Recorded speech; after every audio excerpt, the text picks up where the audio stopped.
धन्यवाद भैया।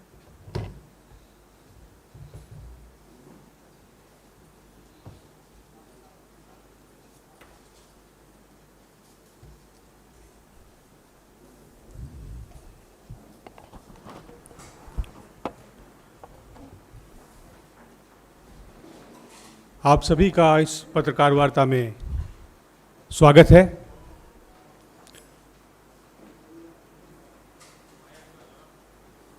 रंज से खूगर हुआ इंसान, गालिब का एक शेर है। रंज अर्थात दुख, खूगर मतलब अगर कोई दुख से आदी हो जाता है, दुख का आदी हो जाता है, रंज से खूगर हुआ इंसान तो मिट जाता है रंज। मुश्किलें मुझ पर इतनी पड़ी कि आशा हो गई। आशय इस समय एक आम नागरिक का है। इस देश में यही हालत है। पहले से गिरती अर्थव्यवस्था, उसके बाद 2 साल की लंबी महामारी, बेरोजगारी, घटती आय और उस पर अब कमर तोड़ती महंगाई आज का विषय है। मैं आग्रह करूंगा, मैं स्वागत करता हूं राष्ट्रीय प्रवक्ता अखिल भारतीय राष्ट्रीय कांग्रेस की श्रीमती सुप्रिया श्रीनिधि से और आग्रह करता हूं कि प्रेस वार्ता आरंभ करें। बहुत बहुत धन्यवाद आपका। आप सब लोगों को मेरा नमस्कार और आशा करती हूँ आप सब लोग सुरक्षित और सकुशल होंगे। इस मंच से कई बार हम लोगों ने महंगाई की बात करी है और ये सच है कि जब महंगाई का नाम लीजिए तो पेट्रोल, डीजल, रसोई गैस पर आकर बातें रुक जाती हैं। हाहाकार उस पर मच जाता है। 1000 रुपये का रसोई गैस है, 100 के पार पेट्रोल है, 90 का आंकड़ा डीजल क्रॉस किए हुए कई जगहों पर। तो हाहाकार उस पर मचता है और इस मंच के माध्यम से भी हम लोगों ने कई बार सोती हुई सरकार को जगाने का प्रयास किया है। लेकिन वस्तुतः स्थिति जो है वो और भी शर्मनाक है और समझ में नहीं आता ये सरकार ऐसा क्यों कर रही है। अमृतकाल कहा जाता है बार बार। मोदी जी या उनके मंत्रियों से जब बात करिए तो वो कहते हैं अमृतकाल है। ऐसा गजब अमृतकाल आया है और आंकड़े आपको बताते हैं कि 2014 से लेकर 2022 आज जब हम बात कर रहे हैं तो पेट्रोल, डीजल, रसोई गैस के दाम तो बढ़े ही हैं और प्रायः इसी पर ही वाद विवाद शुरू हो जाता है। दाम सबसे ज़्यादा बढ़े हैं आटे के, चाय पत्ती के, सब्जियों के, खाने के तेल के, दूध के। और एक बेस ईयर कंपैरिजन होता है जो अभी कंज्यूमर प्राइस इन्फ्लेशन हम लोग जो ट्रैक करते हैं, रिटेल इन्फ्लेशन, खुदरा इन्फ्लेशन, जिसकी दर 6.95% है अभी, उसका बेस ईयर से अगर हम कंपैरिजन देखें तो जनवरी 2014 से मार्च के अंत 2022 में परसेंटेज वाइज जिन चीज़ों का दाम बढ़ा है उसमें 299 चीज़ों की एक लिस्ट होती है सीपीआई में। उसमें से 235 चीज़ों का दाम, करीब करीब 80% चीज़ों का दाम पेट्रोल के मुकाबले ज़्यादा बढ़ा है 2014 से लेकर 2022 तक। और एक विडंबना यह है कि हम आशा करते हैं कि कभी क्रूड गिरेगा, जब गिरता भी है, चुनाव आएंगे तो पेट्रोल का दाम बढ़ना बंद हो जाता है। पेट्रोल का दाम सरकार के हाथों में लगातार रहता है, जब चाहते हैं बढ़ाते हैं, जब चाहते हैं घटाते हैं। तो एक ये आशा कहीं ना कहीं रहती है कि चलो चुनाव आएगा, पेट्रोल का दाम नहीं बढ़ेगा। लेकिन जिन चीज़ों के बारे में हम आज बात करने जा रहे हैं उसके दाम लगातार बढ़ रहे हैं और वो इस तरह से बढ़ रहे हैं कि वो घटेंगे नहीं। उसकी जो रेट है, जो बढ़ने की दर है, वो एक ही तरफ है और वो ऊपर की ओर है। और इसीलिए शायद आंकड़ों के मुताबिक घर चलाने का खर्चा पिछले 2 साल में ही, हम तो आपके सामने 8 साल के आंकड़े लेकर आए हैं कि लेकिन पिछले 2 साल में ही घर चलाने का खर्चा करीब 44% बढ़ गया है। ये हम आपके साथ शेयर करेंगे, इसमें सारा डेटा है। इन्फ्लेशन रेट जनवरी 2014 से लेकर मार्च 2022 तक, और ये बेस ईयर पे कंपैरिजन है। आप मुर्गा मछली का दाम देखिए तो वो तो 95%, 57% बढ़ा है। पेट्रोल उसके मुकाबले 31.3% बढ़ा है। दूध लगभग 40% बढ़ा है, पेट्रोल से ज्यादा। घी करीब 38% बढ़ा है, पेट्रोल से ज्यादा।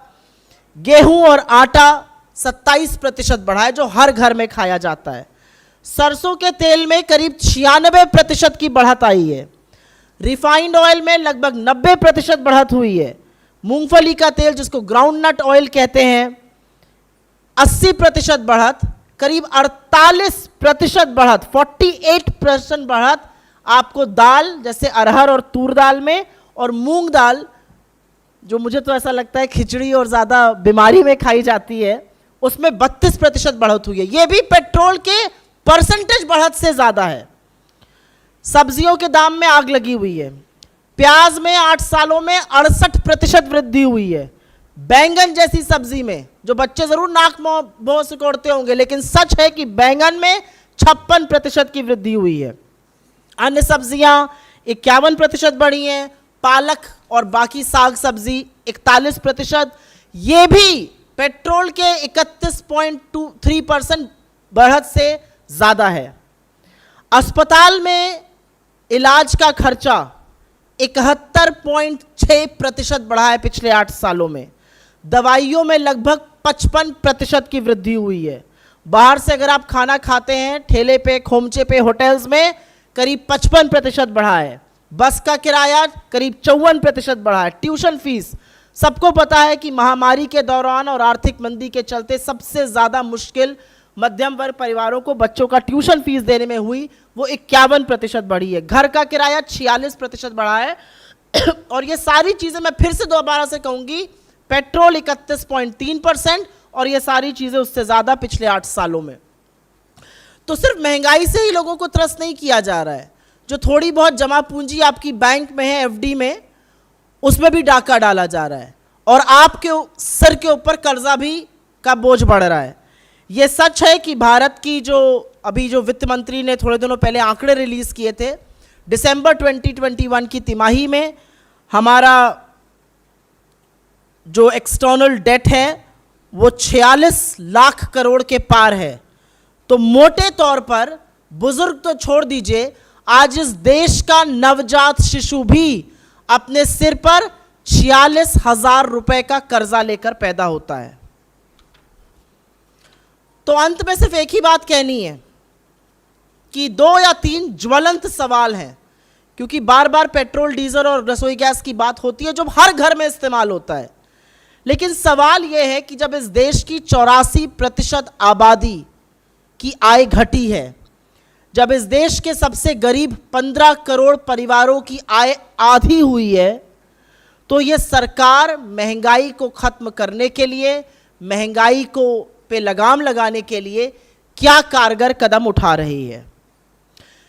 दूसरा सवाल सरकार के तमाम मंत्रियों और प्रधानमंत्री से है कि क्या उनको इस बात का इल्म है, क्या उनको इस बात की नॉलेज है कि महंगाई के ही चलते भारत में कुपोषण और भूखमरी दोनों के केसेस बढ़ रहे हैं। कुपोषण का इंडेक्स सरकार खुद जारी करके बताती है लोगों में कैसे कुपोषण बढ़ रहा है, और हंगर इंडेक्स में लगातार भारत का गिरना नेपाल, बांग्लादेश और पाकिस्तान तक के नीचे होना इसका सबूत है। कुछ चीज़ों का दाम आपके सामने ज़रूर कोट करना चाहती हूँ। जो आटा 10 रुपए पे मिलता था, 20 रुपए पे मिलता था, आज वो 30 रुपए प्रति किलो है। पकौड़ा तलने वाला तेल 240 रुपए प्रति लीटर है। दूध का दाम अभी अभी बढ़ा है। मदर डेयरी का 1 लीटर का दूध 60 रुपए प्रति लीटर है। और ये सारी वो चीज़ें हैं, और मैंने जानबूझकर इन 3 चीज़ों को लिया क्योंकि ये हर घर में, मध्यम वर्ग में, निम्न मध्यम वर्ग में, गरीबों के यहाँ, अमीरों के यहाँ, सबके यहाँ इस्तेमाल होती हैं। तो आखिर सरकार के पास इससे जूझने की, इनको कम करने की क्या रणनीति है? तो हमारा अपना मानना है, और ये 2 बड़ी मांगें हमारी हैं कि बिना वक्त बर्बाद किए, बिना वक्त ज़ाया किए, सरकार बेलगाम दामों पर रोक लगाए, ठोस कदम उठाए। और शुरुआत जो है वो पेट्रोल, डीजल और रसोई गैस से की जा सकती, क्योंकि ये सच है कि इन सब चीज़ों का, जिनका हमने जिक्र किया, बड़े कारण पेट्रोल, डीजल और रसोई गैस है। डीजल मेन ट्रांसपोर्ट फ्यूल होता है, उसको बढ़ने से ही ज़्यादातर चीज़ों के दाम बढ़ते हैं। हमारी ये भी मांग है कि जो सरकार लगातार इस मुद्दे से बच रही है और ध्यान भटकाने का काम कर रही है, अब वक्त आ गया है कि इकोनॉमी पर और उससे ज़्यादा ज़रूरी है महंगाई पर एक श्वेत पेपर, एक श्वेत पत्र, एक वाइट पेपर प्रस्तुत करे और लोगों को बताए कि उसके पास क्या रणनीति है जिससे दामों में रोक लगाई जा सकती है। क्योंकि ये सच है कि महंगाई एक तरफ है और रोजगार का ना होना, घटती आय होने से ये महंगाई और भी ज़्यादा कमर तोड़ रही है। I will in 2 seconds just very briefly make a point in English. We very often debate, we very often raise the issue of rising prices, and somehow the debate gets centered around petrol, diesel and LPG. But the reality is, if you track CPI, which is the Consumer Price Inflation Index, 235 out of 299 things on that list have seen a higher percentage price rise than petrol in the last 8 years. That includes poultry, that includes fish, that includes milk, that includes ghee, that includes basic flour, atta, that includes edible oil, it includes pulses, it includes onion, brinjal, many other vegetables. As compared to the price rise in petrol, we will share with you this data. We've done an extensive exercise here. Hospitals, the cost of getting treated in a hospital has gone up 71%. This is a much higher price rise than what we've seen in petrol. But because the debate gets centered around this, sometimes one loses sight of these things. Medicines, eating out, bus, tuition fee, rental houses, all of these have seen a steeper price rise than even fuel prices. And all of this at a time when what you have invested for your future is being sharply eroded. So yes, prices are rising. The retail price inflation is about 6.95%, much outside the RBI's comfort zone, much outside the mandate set by India's parliament. But you are going to get only 5% on your FD, and that too is double taxation. So the government is not just taxing you by increasing prices, but it's also eroding and plundering your savings.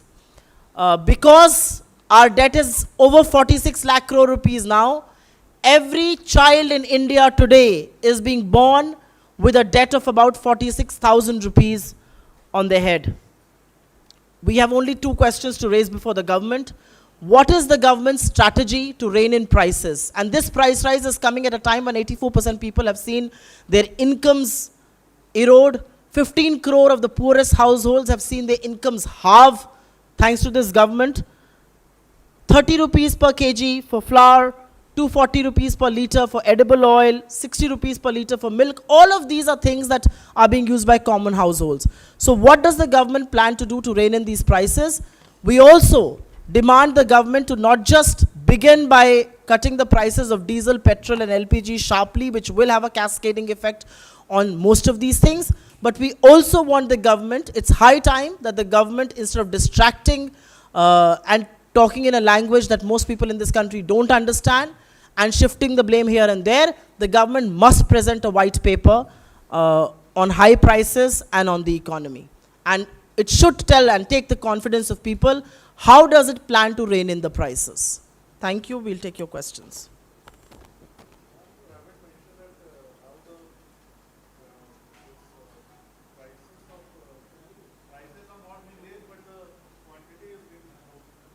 I mean, of course, that is a thing. The reason why we did not talk about fertilizers, or the reason why we did not talk about DAP or NKPS and all of that today is because we wanted to talk about how it is very difficult to run a household. घर चलाने का खर्चा जो 44% बढ़ा है, मैं अभी petrol, diesel, LPG और फर्टिलाइजर की बात ही नहीं कर रही हूँ। जो आपकी बात सही है कि 50 किलो की बोरी को 45 किलो का करके उसका भी दाम बढ़ा दिया गया, सीमेंट की चीज़ों का भी यही किया गया, चॉकलेट को भी परसेंटेज वाइज घटा दिया गया। मैं तो अभी उन चीज़ों की बात हम यहाँ से आज इसलिए ज़रूरी करना चाह रहे हैं क्योंकि बहुत बार जब विस्तृत चर्चा होती तो उसमें कहीं पर यह शायद मिस हो जाता है कि तेल, घी, मसाले, आटा, इन सब के दाम, दवाइयों के दाम, अस्पताल में इलाज कराने का दाम कितना बढ़ता जा रहा है. So we wanted to keep the focus squarely on running the household, and which is why we perhaps did not talk about the percentage drop or increase, but from this very platform we've addressed those issues. But yeah, it's a point well taken. Yes, sir.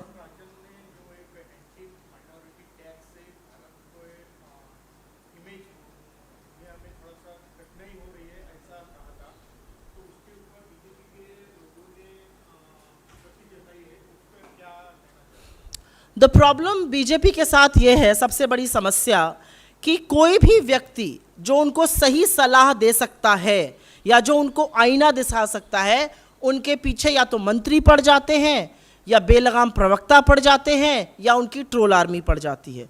मुझे लगता है रघुराम राजन ने आज नहीं, RBI governor रहते हुए भी इस सरकार को आईना दिखाना चाहता, और सिर्फ उन्होंने ही नहीं, ऐसे तमाम लोग थे जिन्होंने इस सरकार का दामन और इस सरकार का साथ इसलिए छोड़ा। और आज आपने सुना नीति आयोग में भी फेरबदल हुआ है, अरविंद पाणागरिया हो गए, अरविंद सुब्रमण्यम हो गए, विराल आचार्य हो गए, उर्जित पटेल हो गए, रघुराम राजन हो गए। ऐसा क्यों है कि जिन लोगों को, जिन नामों को वैश्विक स्तर पर शायद एक अथॉरिटी माना जाता है अर्थशास्त्र और इकोनॉमी पर, उनको ये सरकार बर्दाश्त नहीं कर पाती है, क्योंकि इस सरकार को जो भी आईना दिखाएगा उसी से इनको आपत्ति है। इन्हीं की तरह विभाजन की, इन्हीं की तरह द्वंद्व की, इन्हीं की तरह हिंसा की, नफरत की बात करते रहिए तो आपकी दुकान चलती रहेगी। लेकिन इतने सारे अर्थशास्त्रियों का इस सरकार के 8 साल के कार्यकाल में छोड़ के जाना अपने आप में सबूत है कि जिन लोगों को इन्होंने लाकर पदों पे बिठाया वो भी छोड़कर चले गए, क्योंकि शायद ज़मीर गवारा नहीं करता है। मुझे लगता है रघुराम राजन जी ने जो बात कही है वो 100% सही है। आज भारत की जो छवि वैश्विक स्तर पर धूमिल हो रही है, आज भारत की जो छवि इन्वेस्टर कम्युनिटी में धूमिल हो रही है, आज भारत की जो छवि है उसके चलते भारत के तमामों HNIs, तमामों उद्योगपति भारत में पैसा ना लगा के वैश्विक स्तर पे बाहर की जगहों पर जाकर क्यों लगा रहे हैं, इसका जवाब शायद रघुराम राजन जी की बातों में है। आज क्या यह सरकार इस बात का जवाब दे सकती है कि आपके सामने शायद सच ना बोल पाते हो उद्योगपति, क्योंकि आपकी एजेंसीज जाकर उनको प्रताड़ित करती हैं, लेकिन तमामों ऐसे HNIs हैं जिन्होंने, और ये सदन में भी डेटा प्रस्तुत हुआ है, जिन्होंने इस देश के शोर्स को छोड़कर बाहर इन्वेस्टमेंट करना ज़्यादा बेहतर समझा है। तो जो जिस तरह की नफरत और हिंसा की आग आप लगा रहे हैं देश में, उसका ये साफ नतीजा है। इस देश को आज इन्वेस्टर सुरक्षित नहीं महसूस करता है। जी,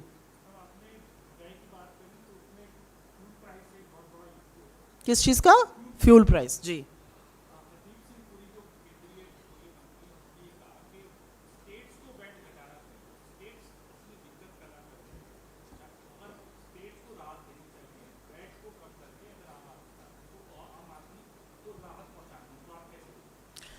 आज इसका एक कहते हैं ना, कभी कभी झूठ का पर्दाफाश हो ही जाना चाहिए, तो आज थोड़ा विस्तृत रूप से इसके बारे में बात कर लेते हैं। सबसे पहले तो ये मैं बता दूं कि केंद्र सरकार के जिन मंत्री ने ये बात कही है, क्या वो ये जानते हैं कि भाजपा की 17 राज्यों में सरकारें हैं, और बजाय लोगों को पाठ पढ़ाने के उन्होंने अपनी सरकारों से ये बात क्यों नहीं कही? लेकिन वो ये बात नहीं कहेंगे, और इसका मैं आपको रीज़न बता देती हूँ, क्योंकि ये बात प्रायः मिस हो जाती है, बहुत बार आप जवाब देते भी हैं, वो कैरी नहीं होता है। लेकिन इस प्लेटफॉर्म के माध्यम से मैं 2 बातें ज़रूर कहना चाहती हूँ कि जो टैक्स लगता है फ्यूल पर, वो एक एक्साइज होता है और एक स्टेट वैट लगाता है। एक्साइज भी 3 तरीके की होती है, बेसिक एक्साइज, स्पेशल और एडिशनल एक्साइज। बेसिक एक्साइज जो है वो राज्यों के साथ केंद्र सरकार साझा करती है। इस सरकार ने 13 बार एक्साइज ड्यूटी बढ़ाई थी, लेकिन सारे बार प्रायः वो एक्साइज ड्यूटी स्पेशल और एडिशनल बढ़ाई गई जो राज्यों के साथ साझा नहीं की जाती है। पहली बात, वो वाला उसका कंपोनेंट बढ़ाया गया जो केंद्र सरकार सिर्फ और सिर्फ अपने लिए लगती है। एक आंकड़े के मुताबिक मैं आपको बता दूं कि 32 रुपए प्रति लीटर, जिसका करीब 31% आप मान लीजिए, 31% टैक्स एक्साइज का सेंट्रल गवर्नमेंट रख रही है, और स्टेट गवर्नमेंट जो होती हैं वो करीब करीब परसेंटेज वाइज 23% रखती हैं। लेकिन इसमें भी एक सच छुपा हुआ है जिसके बारे में बात नहीं होती है। जो वैट होता है वो एड वैलोरम टैक्स है। मोटे तौर पे अगर मैं बोलूं, 100 रुपए का पेट्रोल है तो 31 रुपए केंद्र सरकार रख रही है, 26 रुपए 23 रुपए राज्य सरकारें बना रही हैं, 23% है। अगर 1 लीटर पेट्रोल पर 31 रुपए केंद्र सरकार सिर्फ अपने लिए रखती है, 23 रुपए राज्य सरकार रखती है। लेकिन वो 23 रुपए केंद्र के टैक्स पर निर्भर है। अगर केंद्र एक्साइज कम करेगा क्योंकि वो एड वैलोरम टैक्स है, तो अपने आप स्टेट्स का शेयर भी कम हो जाता है, क्योंकि स्टेट्स का वैट 3 चीजों पर निर्भर करता है, डीलर प्राइस पर, डीलर कमीशन पर और सरकार के एक्साइज पर। तो अगर सरकार का एक्साइज जो 31% है टैक्स, फ्यूल टैक्स का, अगर वो कम होगा तो अपने आप वैट भी, क्योंकि वो एड वलोरम टैक्स है, कम हो जाता है। तो मुझे ऐसा लगता है कि सरकार के जो ज्ञानी मंत्री हैं और जो इस तरह की कहीं पर ये दिखाता है कि सरकार के अंदर सहृदयता नहीं है, शायद बड़े पद से आए हैं, अमीर आदमी हैं, ऐसा बोल सकते हैं, लेकिन शायद वो ये नहीं जानते कि उनकी इस धृष्टता के चलते इस देश में कुपोषण और गरीबी बढ़ रही है, इस देश में भुखमरी बढ़ रही है, इस देश में आज लोगों की कमर तोड़कर उनसे टैक्स वसूला जा रहा है। 26 लाख करोड़ रुपए सिर्फ और सिर्फ केंद्र सरकार ने एक्साइज ड्यूटी से पिछले 8 साल में कमाए हैं। इसका क्या पोर्शन स्टेट्स को गया? अगर हिम्मत है तो भारतीय जनता पार्टी के फ्यूल मंत्री या वित्त मंत्री आकर इसका जवाब दे दे। वो जवाब नहीं देंगे, क्योंकि जवाब जो मैंने आपको बताया उन बातों में छुपा हुआ है। 100 रुपए के पेट्रोल पर 31 रुपए केंद्र सरकार रख रही है और जो राज्य ले रहे हैं वो उस 31 रुपए पर निर्भर है। आप 31 रुपए घटाइए, अपने आप राज्यों का वैट घट जाएगा। और अगर इतनी ही चिंता है तो पहले अपने 17 राज्यों को बोलिए वो घटाकर एक एग्जाम्पल सेट करें।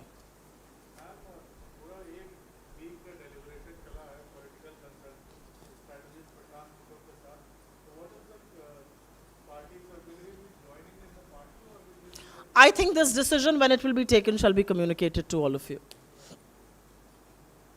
जी, इससे अलावा मैम 2 सवाल है मेरे।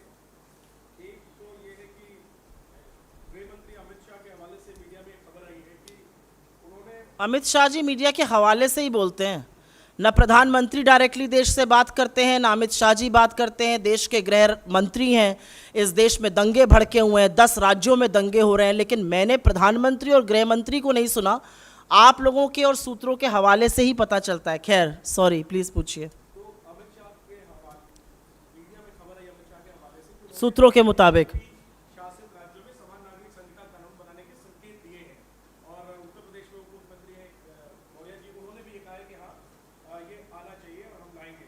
तो इस पर क्या रिएक्शन है? देखिए, ऐसा है कि जब चुनावी सरगर्मी गरमाती है तो भाजपा नए नए शगुफे छोड़ती है। उसमें से एक ये शगुफा मैं मानूंगी ये है, मुझे लगता है यूसीसी राज्यों का अधिकार है, गोवा में दशकों से लागू है और जो संविधान की सहमति से बनाया जाएगा उससे हमें भी कोई आपत्ति नहीं है, मंजूरी है। लेकिन आज सवाल मैं अपने हवाले से और इस प्लेटफॉर्म के हवाले से कांग्रेस पार्टी की अधिकृत प्रवक्ता होने के नाते पूछना चाहती हूं कि जिन सूत्रों के हवाले से ये खबर आई है अमित शाह जी के बारे में, वही सूत्र हमें ये बताएं कि क्या भाजपा के घटक दल इस बात को तैयार हैं? क्या अमित शाह जी, जिनको आज रिसीव करने नीतीश कुमार जी एयरपोर्ट पर पहुंचे थे, क्या उनकी सहमति है इसके बारे में? घटक दलों की बातें पहले बताएं। ये नए नए शगुफे छोड़ना, ये नई नई बातें करना, ये भाजपा की आदत बन चुकी है। जो संविधान के तहत, जो संविधान की सहमति से, जो संविधान के स्पिरिट को काबिज करते हुए चीज करी जाएगी, हम उससे 100% सहमत हैं। I think the BJP has got into the habit of floating these balloons. They do a rain check by doing this, especially closer to elections, to polarize, to divide, to distract, to start a debate where none exists. And this is perhaps one of the things that I hear from sources in the media through whom Amit Shah usually speaks, because as India's Union Home Minister, I have not seen him utter a word as 10 states have reported communal violence. Not a word, not a squeal from Mr. Amit Shah. But as far as the UCC is concerned, I think it's a domain of the states. In Goa, it's been there for multiple years now, in fact for decades. I think whatever is done by upholding India's constitution, by keeping in spirit with what the constitution highlights, we have no objection to that. We will be on board.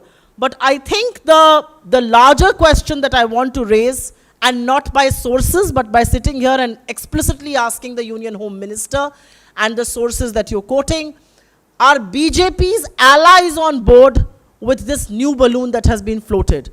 Mr. Amit Shah was in Patna today. He met the Bihar Chief Minister, Mr. Nitish Kumar, is he on board with it? That's the question that we would like to ask. So before floating balloons, before trying to distract, communalize, polarize, doing all these things before elections, I think this is a valid question that the BJP must answer. Sir, I'll take some other questions from people, then I'll come to you. I'll answer 2 questions for you. Ji.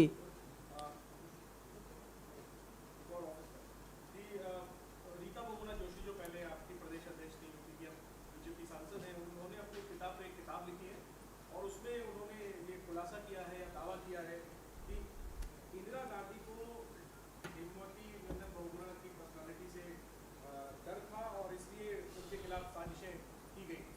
ये दावा इस पर क्या reaction? देखिए, ऐसा है कि usually हम इस मंच से इंडिविजुअल्स के खिलाफ टिप्पणी नहीं करते हैं, लेकिन ये सच है कि इसी चुनाव के दौरान और इसी चुनाव के बीच में उनके पुत्र ने शायद किसी और दल को ज्वाइन किया और अब मुंह छुपाने के लिए इस तरह के काम करके चाटुकारिता की जा रही है। मुझे ऐसा लगता है इससे ज़्यादा मैं और कुछ कहना नहीं चाहूँगी।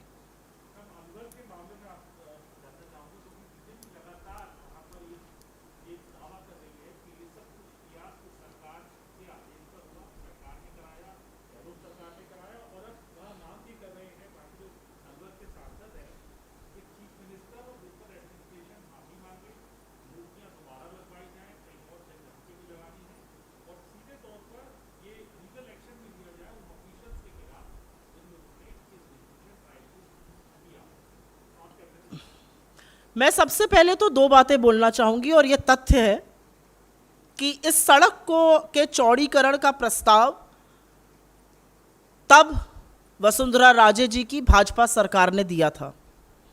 अलवर की नगर पालिका में 35 सदस्य हैं, उसमें से 34 भाजपा के हैं।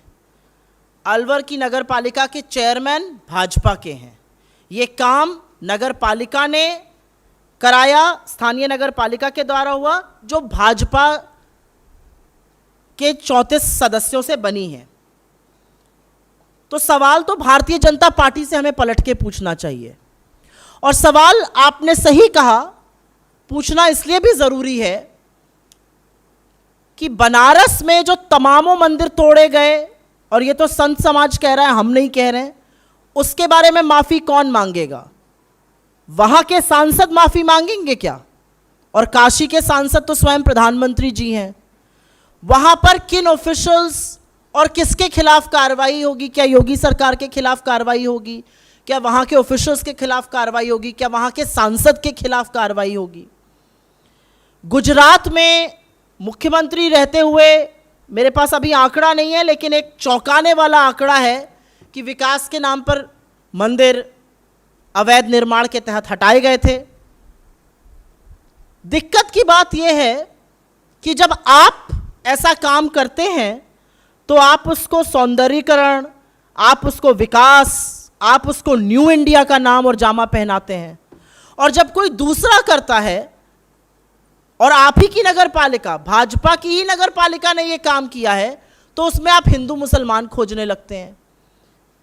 यह सच है कि कांग्रेस शासित राजस्थान में लगातार भारतीय जनता पार्टी हिंदू मुसलमान कराकर वहां पर वैमनस्य, नफरत की राजनीति कराने के चक्कर में है। लेकिन वो अशोक गहलोत जी का राजस्थान है, वहां पर कानून व्यवस्था बनी हुई है। आपकी लाख कोशिशों के बाद भी वहां पर रामनवमी धूमधाम से मनाई गई, हिंदू और मुसलमानों ने एक साथ मिलकर बनाई।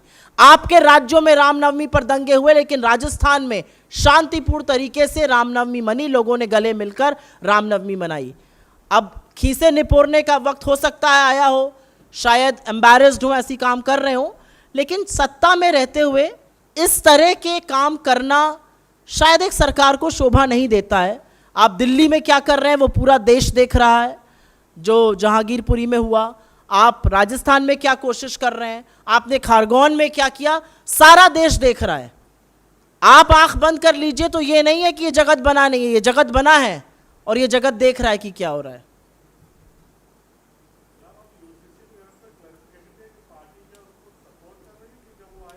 मैंने इसका जवाब दे दिया। Thank you.